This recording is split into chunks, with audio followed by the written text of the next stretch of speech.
Greetings, everyone. Welcome back into my channel, Quantum Storylines. Part of my channel, I like to discuss financial astrology. This is part 2 of a birth chart decode. In part 1, we discuss Chiron sitting in the 10th house, the alchemical key to liberating oneself of external core wounding to stand in one's authentic self for true leadership. Today, as I continue to expand the financial storyline in this chart, we look at the planetary ruler of the second house, Venus. We'll look at how Venus in Aries undergoes a symbolic journey into the underworld for total purification and dissolution. In part 1, if Chiron in the 10th house was about authentic leadership emerging from wound, Venus is about authentic value emerging from purification and release. I'll use a Sumerian storyline to personify Venus that will help us understand why journey into oneself, journeying into the underworld, is necessary for transformation and purification. Let's get started. The second house is my normal foundation and starting point for a financial chart decode as it relates to the self, personal income, what are your values, how you relate to finances and resources, and how you build the bedrock of your personal financial stability. Venus is the planetary ruler of the second house in this chart. Venus rules the sign Libra. As you can see, Libra is in the second house. So as Venus rules the sign of Libra, I follow that thread to see where Venus sits. This may help us reveal how financial energy wants to flow and be cultivated in this chart. Following where Venus sits in this chart, we'll see her in the 8th house. In traditional astrology, that is the realm of shared resources, transformation, and other people's money. Venus in the 8th asks us for inner and outer transformation to bring in higher octaves of shared finance. She asks us, what happens when my resources, identity, value, and power merge with something beyond myself? By the end of this video of decoding Venus in Aries in the 8th house, she will ask us to completely transform conventional ideas of shared financial themes. Before we can move into the realm of shared finances, Venus asks us to release lower density frameworks around money, as the 8th house calls for transformation, total death, and total rebirth. Let's honor this process and dive deep. If we are open to it, Venus invites us into an incredible storyline in which she descends into the underworld. Symbolically, that is when Venus journeys from the morning star down below the equator, becoming the evening star, and then rises again to becoming the morning star. To help conceptualize this storyline of transformation and release, we'll look at the Sumerian goddess Inanna, who is directly associated to Venus. As a disclosure, this is not to promote any god or goddess, but for a metaphorical and allegorical purposes. For the purpose and aim of financial cultivation, we're going to approach the storyline symbolically. The fuller ancient Sumerian story of Inanna, who represents Venus, is rich in complexity, layered in symbolism, and embedded deep into their culture. If you are interested in that, I recommend you look into the fuller story. Can Venus's descent teach us to reclaim our innate inner worth, releasing false attachments to power, status, and wealth? Luckily for us, she does. Why does anyone, yet alone a goddess, embark on such a journey? Into descent, into the underworld? Isn't the aim for ascension? Well, this may be why. This great journey is for total and absolute purification, for complete rebirth and a liberation of all and anything that is untrue to one's innate self.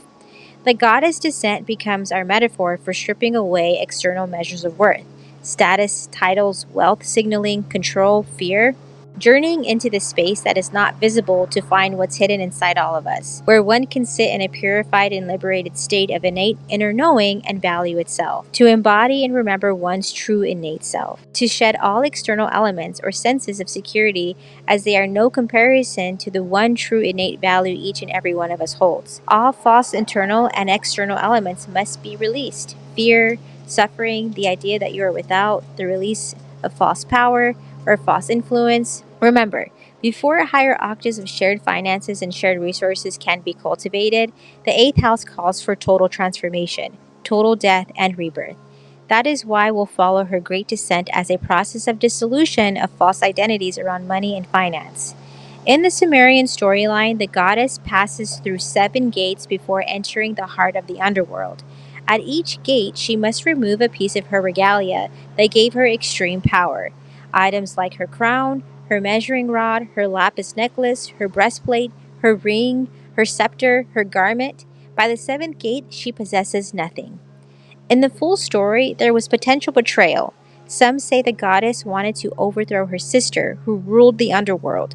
Her sister knew of her intent and tricked Inanna to pass through the seven gates so she can enter the underworld, but in order to do so, Inanna had to release a power item at each gate. It's an incredible story, rich in symbolism and complexity. Whether the goddess had good or bad intentions of overtaking the underworld, she nonetheless successfully passed through the seven gates by releasing all external elements of identity and external power. This process left her unbound. Through our lens of letting go of false identities around money and finance, she is now liberated to stand in her one true innate self. Now stay with me, because I'm not only pushing for total transformation through the financial lens to free false attachments and lower dense identities around money and finances.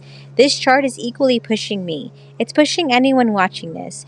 We are all being pushed to sit in the resonance field of complete transformation and purification to bring in higher resonance fields of personal and shared financial narratives. Remember, for our purposes of financial cultivation, financial relationships that stand in truth, in harmony, in balance, and in authenticity. One primary finding from our opening discussion: false identities around money, worth, and status must undergo a process of dissolution. This is not optional. It is the necessary preparation for accessing higher financial capacity. That speaks directly to the incredible journey Venus takes into the hidden realm of the underworld. The financial parallel of journeying through the symbolic seven gates into the underworld could be akin to titles, authority, dense identifications with self, attachment to visible symbols of wealth, financial armor or fear of loss, commitments that bind you to old patterns, the need for total control, and releasing the identity of being wealthy itself. As a side note, it's no surprise to me to find other high-level feminine energy embark on similar process, such as the Magdalena storylines. It is said that she was assisted in unbinding all seven gates, or chakras, for spiritual liberation and freedom, not being bound or controlled by the physical. It's not ironic that Venus and the goddess Inanna passed through seven gates of liberation and release. When scarcity mindsets loosen their hold, when fear-based or lower dense preservation tactics are released, intrinsic value can circulate, which is the most valuable asset and container to higher octaves of financial cultivation. This is why the 8th house Venus placement matters. You're being asked to steward resources that belong partially to others, in systems that will outlive you. That requires trust in something deeper than control. As you build financial capacity, you may encounter similar moments where external markers of success, titles, status, the appearance of wealth must be stripped away to access what remains. This is not loss. This is a spiritual and mental unbinding. What happens now after dissolution occurs? We now move from intrinsic value pouring into shared financial ecosystems. After transformation, the question changes from how much can I possess to I know my intrinsic worth, I know my intrinsic value. Now, how can I share and create with others who are aligned? How can we create financial narratives and financial ecosystems that honor intrinsic self as the highest form of currency, so that no matter what financial high or lows, we have a shared ecosystem that continues to generate the same underlying value through and among the people within it? A special quality in this chart that will help be a driving force for Venus in her philosophy is Aries. Venus sits in the sign Aries, in the 8th house.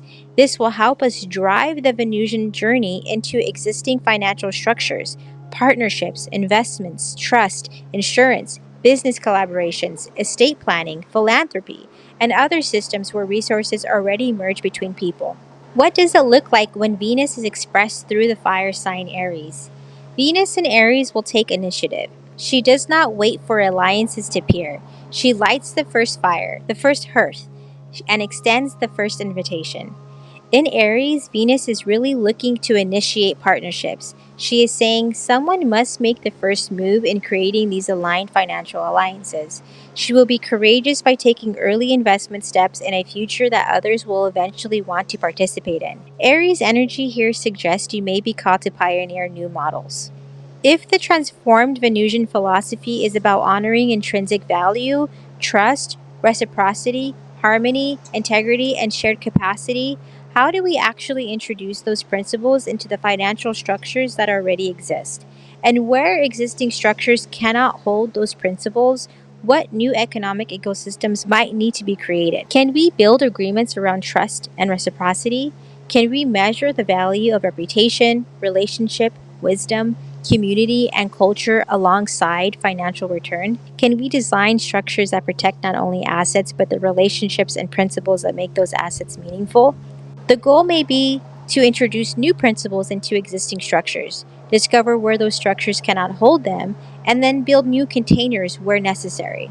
Venus in Aries in the eighth house asks, what can we create together that neither of us could create alone? Maybe this is where financial evolution actually begins. Since we've gone through the process of release and transformation, Venus in the eighth becomes conscious of the relationships, values, structures, and principles through which capital moves. Venus in Aries may begin with where things are. If not, she'll make the first move. She'll create one aligned partnership. She'll promote one better agreement, one more regenerative investment, one structure capable of transmitting value forward.